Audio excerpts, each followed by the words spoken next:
li xew ci réew mi jamono yi ñun ñëpp ko fekkandoo li am mooy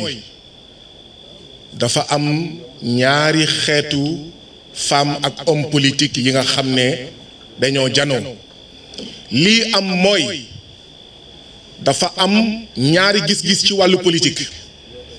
ñaari gis-gis ci lan mooy politique ci ni ñu yoree réew ñi nga xam ne ñoom ñoo jàkkaarloo benn gis-gis bi mooy ñi nga xam ne dañoo jàpp ne assemblée nationale ak yeneen institution yi dañ leen war a jëfandikoo ngir saafara jafe-jafe béykat yi saafara jafe-jafe sàmmkat yi ak nappkat yi saafara jafe-jafe ndaw yi saafara jafe-jafe ASP yi suñu mbokk ASP yi les travailleurs du FERA yi nga xam ne ñu ngi dëkk ci ay arriérés de salaire ci ay retard de salaire saafara jafe-jafe policiers yi je rappelle que la 47e promotion de la police ñu ngi leen amel 12 mois d'arriérés d'heures supplémentaires dañoo war a utiliser assemblée nationale utiliser justice ngir saafara lii nga xam ne mooy jafe-jafe askan wi ak ñeneen ñoo xam ne Macky Sall APR Benno Bokk Yaakaar ñi ñu àndal ak seen yeneen candidat ngeen xam leen ñoom dañoo jàpp ne assemblée nationale c'est pour commettre des petits arrangements des meurtres politiques des petits arrangements entre copains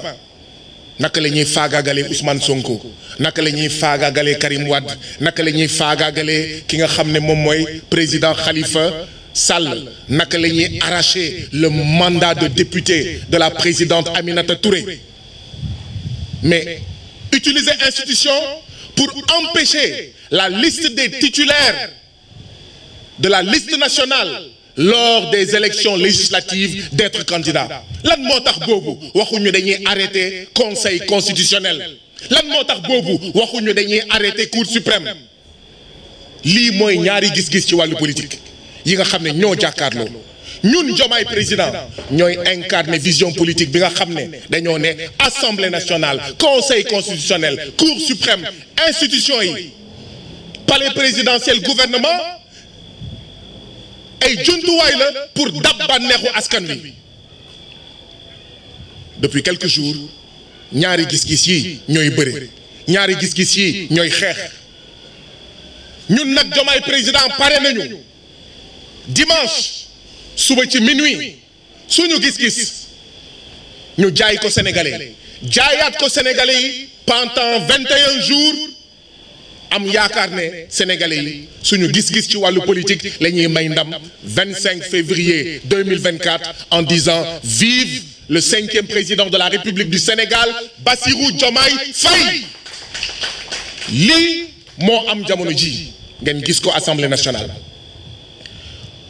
waaye itam ñu gis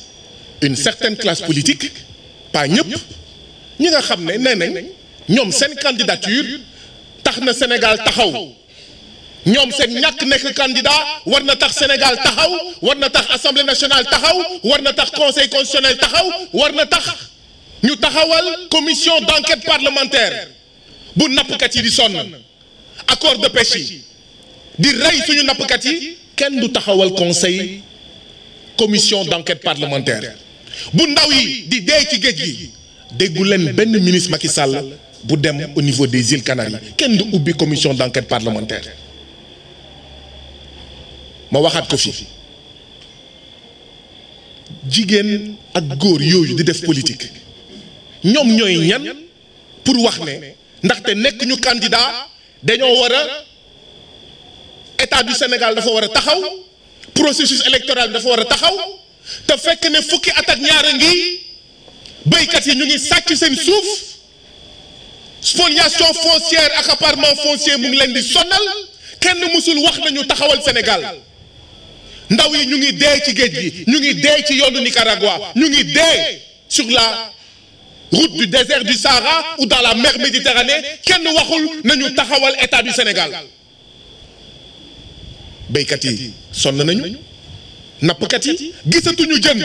ñu ngi leen di rey Mauritanie ñu ngi leen di rey Gambie ñu ngi leen di tëj Guinée-Bissau kenn waxul nañu taxawal état du Sénégal waaye ñoom seen candidature jàllul ñu ne nañu taxawal état du Sénégal na yëpp taxaw ndax seen candidat. Voilà les deux visions de la politique qui s'affrontent. ñun nag suñu vision mooy amul kenn ak sa màkkaama lu mu rëy amul kenn ci Sénégal koo xam ne yow rek sa candidature war na tax Sénégal taxaw. moo tax encore nous rendons un vibrant hommage à toutes ces femmes et tous ces hommes qui sont ici et qui étaient candidats et qui ont été spoliés, qui ont été empêchés de manière arbitraire d'être candidats, mais qui ont dit le Sénégal passe au-dessus de nos personnes. Nous rendons un vibrant hommage à Mary Teuw Niane, à Aminata Touré, à Cheikh Bamba Dièye. Vous m'excuserez, j'ai pas la liste dans ma tête. À Habib Sy, non, Habib Sy, il est encore candidat. À Charles VI, à Cheikh Dieng, docteur Cheikh Dieng qui est derrière moi, à Aïda Mbodj, notre mère, notre tata. Mais nous rendons également un vibrant hommage au président Ousmane Sonko qui avait toutes les raisons de dire ma candidature passe avant tout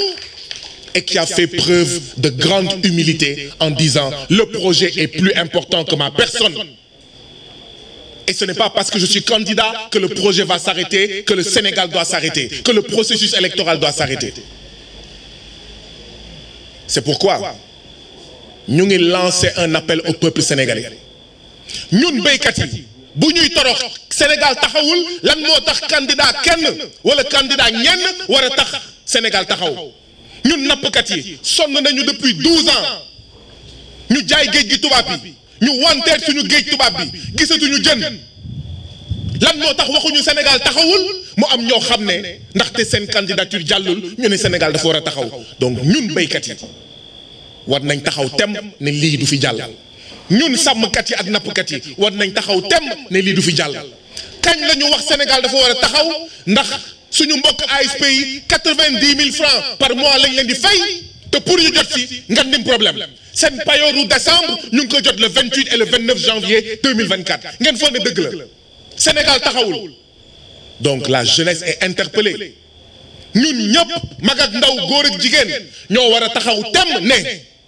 ci wàllu politique mënuñu nangu benn nit ñaari nit seeni candidature ëpp solo ëpp daraja ëpp makkaama li nga xam ne mooy suñuy dund. rey nañ fi lu jege 100 ndaw téeméeri ndaw gouvernement Macky Sall rey na leen faat na leen ndax lan xeex ngir beneen Sénégal ndax lan xeex contre une troisième candidature illégale et illégitime. dégg ngeen commission d'enquête parlementaire dégg ngeen ñu ne sanctionné nañ benn policier wala benn gendarme. dégg ngeen ñu ne Sénégal dafa war a taxaw dégg ngeen ñu ne foog ñu xoolaat justice bi une justice qui a fait pendant des mois ce qu'on appelle la répression judiciaire mooy saay bu ñu jàppee membre Pastef ca kaso saay bu ñu jàppee membre Mimi 2024 ca kaso saay bu ñu jàppee membre xawma Abdourahmane 2024 ca kaso saay bu ñu jàppee membre mouvement citoyen ca kaso. Donc nous sommes interpellés. Pesum kanam borom moo koy fajal boppam. Nous devons tourner cette page de ces femmes et de ces hommes politiques égoïstes pour qui leur candidature passe avant nos vies. dafa am téeméeri nit yoo xam ne dañoo ñàkk seen bakkan ci xeex bi kenn waxul Sénégal na taxaw kenn waxul dañuy enquête justice. du ñu nangu suñu bakkanu doom du ñu nangu suñu junni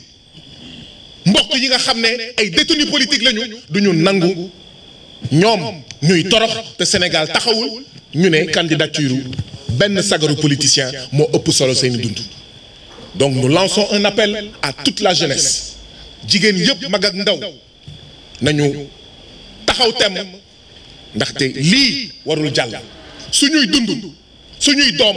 ñoo ëpp solo candidature ku mu munti doon. waaye itam nous lançons un appel aux amis du Sénégal. Nous lançons un appel à la CEDEAO. Nous lançons un appel à l'ONU. Nous lançons un appel à tous les amis du Sénégal. Ndaxte kenn, nous n'accepterons qu'aucun d'eux dise qu'il n'était pas informé de ce qui se passe au Sénégal. Cela fait des mois qu'au Sénégal sévit une grave, cruelle et tyrannique dictature du président Macky Sall. Ça ne passera pas. le peuple héroïque, brave et martyr du Sénégal a empêché une troisième candidature illégale et illégitime. bu ñu ragal baat bi du report la ñu bëgg troisième mandat la ñu bëgg Macky Sall du report lay ut troisième mandat lay ut ginnaaw bi nga xam ne ñun ñoo ko tere mu nekk une troisième fois de manière illégale et illégitime candidat bu ñu ragal baat bi bu kenn waxati report Macky Sall coup d'état constitutionnel lay waajal te du ko fi amee waru ko fi amee nous devons faire face ensemble ñu ngi tàllal loxo nag tous les démocrates de l'APR, tous les démocrates de Benno Bokk Yaakaar, tous les démocrates de Wallu, tous les démocrates de tous les autres partis politiques, tous les démocrates de la société civile pour ñu ànd def benn say ngir jàkkaarloog ñii ndaxte troisième mandat du fi amee dañ ko fiy tere ndaxte coup d'état constitutionnel du fi amee dañ ko fiy tere la CEDEAO si prompte à sanctionner des coups d'état des militaires est en face d'un coup d'état constitutionnel rampant qui veut se tenir debout. Et nous écoutons la CEDEAO, nous interpellons la CEDEAO pour voir si elle va continuer à être une CEDEAO du syndicat des chefs d'État apatrides, des chefs d'État parasitaires, des chefs d'État soumis à l'impérialisme, ou si elle va être une CEDEAO qui, pour la première fois dans le cas d'espèce du Sénégal, va tirer les leçons de la sortie du Mali, du Burkina et du Niger de cette CEDEAO, syndicat, véritable syndicat des chefs d'État. La CEDEAO doit se prononcer, et si la CEDEAO est un ami du Sénégal, est une amie du Sénégal, il ne lui reste qu'une seule chose à dire au président Macky Sall: vous ne pouvez pas être candidat, il ne peut pas y avoir de coup d'état constitutionnel et organiser une élection présidentielle transparente, inclusive et dont la campagne électorale va commencer ce dimanche 4 février 2024. Je vous remercie. Merci beaucoup. Merci Guy.